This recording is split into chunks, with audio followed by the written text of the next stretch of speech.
Hi, readers. Welcome back for another week of online learning. Today, Miss Mosel's going to teach you how to group nonfiction text by using details, right? Or how to take notes of nonfiction text using details. Before I do that, let's revisit what we've talked about the last few weeks. A couple weeks ago, we learned how to paraphrase or retell, and we learned some tips for that. Tip one: a paraphrase is usually the same length as the original text, right? Tip two was you can use synonyms to write that paraphrase in your own words. And then there were 5 steps: read, remove, explain, write, and return. Okay. Last week, Miss Mosel um, showed you the difference between a paraphrase retell and a summary. And the biggest difference was the length, right? A paraphrase is usually long and a summary is shorter. And I taught you how to summarize a fiction text. We used a strategy, and the strategy was somebody won it, but so then. That strategy is very helpful in finding the most important information in your story. So, that strategy can also be used for nonfiction text, but only with sequential nonfiction text. Okay? So, today my goal is to show you how do you gather the details, or what strategy can you use to help you gather the information from a nonfiction text so that you can write a summary. Okay, so how are we going to do this? We're going to use text features. Nonfiction text is full of wonderful text features. And the most useful, I would say, when you're taking notes or grouping details from a nonfiction text would be subheadings. So I found this article. I thought it was, an interesting article. And it is titled "Parents May Fret, but Even Experts Say Social Media Use Has Its Benefits." Well, if you zone in here, try to make it a little bigger for you. If you zone in here, you will see that there are 1, 2, 3, 4 subheadings. Readers, right there are your groups. Okay? You have 4 categories, right? 4 different groups. And within each group are lots and lots of details that support the category. Okay, that's wonderful. And when you take notes, sometimes you just take notes on a piece of paper, right? You may make like a T chart and say, this is the note, or this is what I read. Use your reading voice. And on the other side, you would write what you thought, what you read, what you thought, what you read, what you thought. But I think that can be kind of a confusing strategy. I wanted to find a different way to group our information so that we don't get so confused. So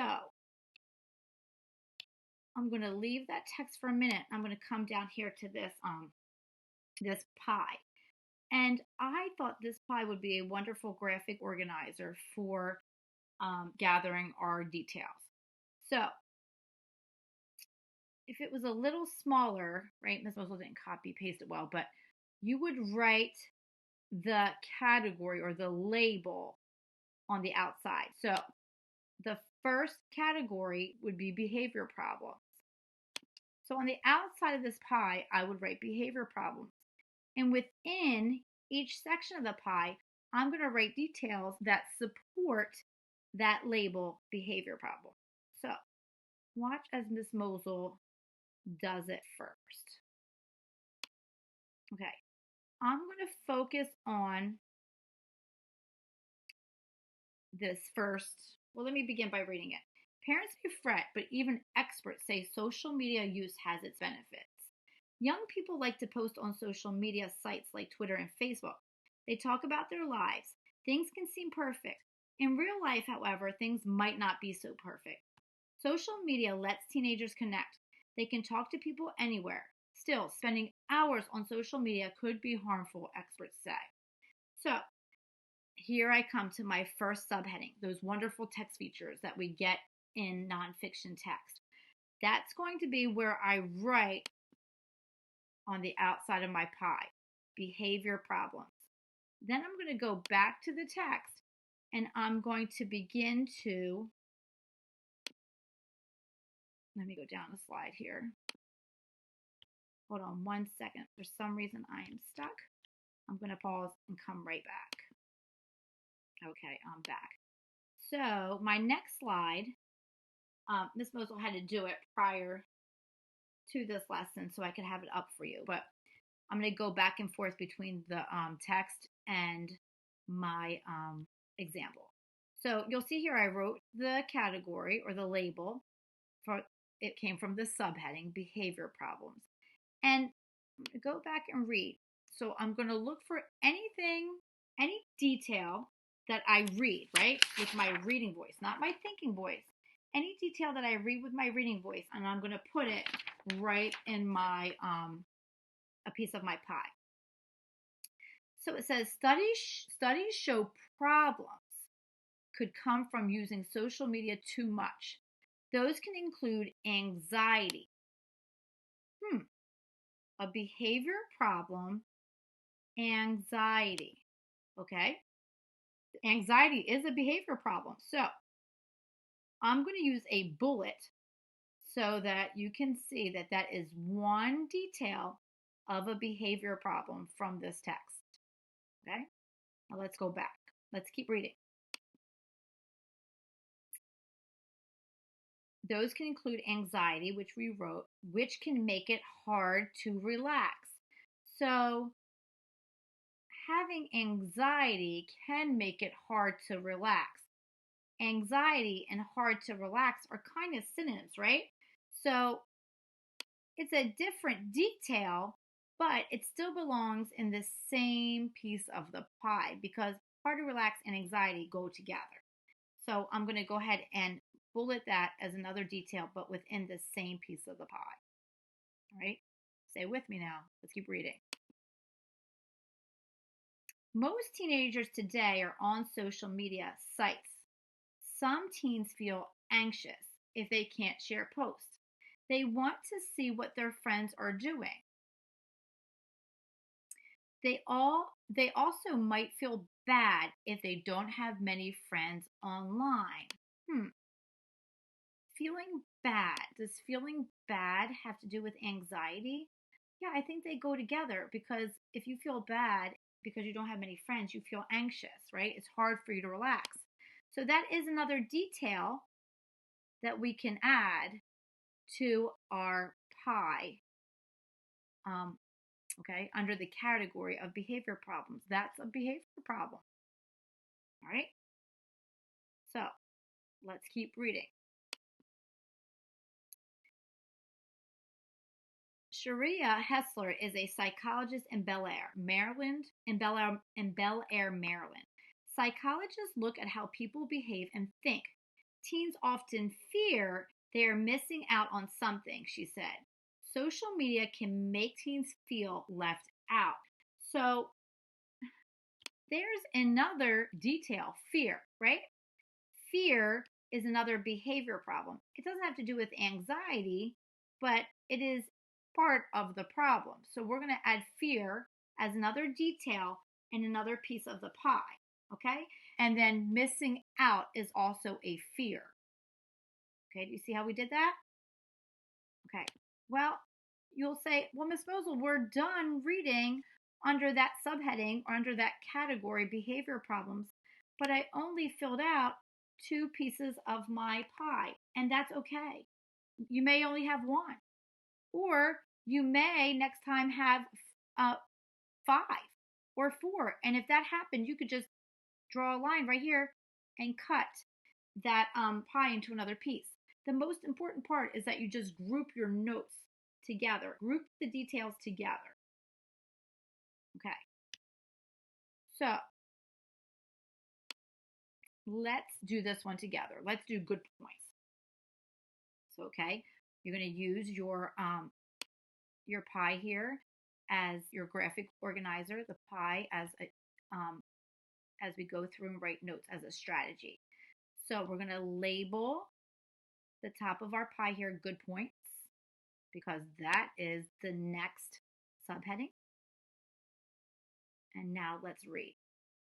It is not all bad, though experts don't think teenagers should stay off social media. Let's read that again. It is not all bad, though experts don't think teenagers should stay off social media. So the good point, we didn't get to the good point yet, but we just found out that experts don't think teenagers should stay off social media. Well, what's the good point? Let's see. Leslie Parker works with teens in Baltimore, Maryland. She said there are good things about social media. My thinking voice, right? I'm trying to figure out what good things. One is staying connected to people. Oh, okay. That's my reading voice, right? My reading voice just gave me the detail. Staying connected with people. Okay, we're going to put a bullet here and we're going to write staying connected with people, because that is a good point. All right, let's go back to the text. Let's see if we can find another detail that will fit in this category. Okay, we read that. One is staying connected to people. It depends on how students use it, she said. Many use social media for good reasons. Hessler said people can share their life stories. Okay. Share stories. Well, is share stories kind of connected or kind of the same as staying connected with people? Absolutely. So it would stay within the same piece of the pie because they're very similar to one another. Okay. But they both fit under the category of good points. Now we've come to the end. And what did Miss Mozol say? We still have two pieces of pie here to fill out. Does that matter? No, absolutely not. It's fine that you only used one piece of the pie, as long as you group the details together. Okay, the notes. So, readers, today we learned that when we take notes, we want to group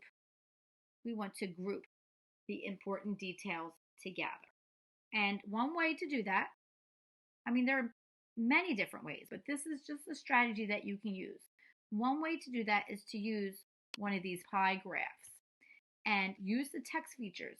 Use them as your friend.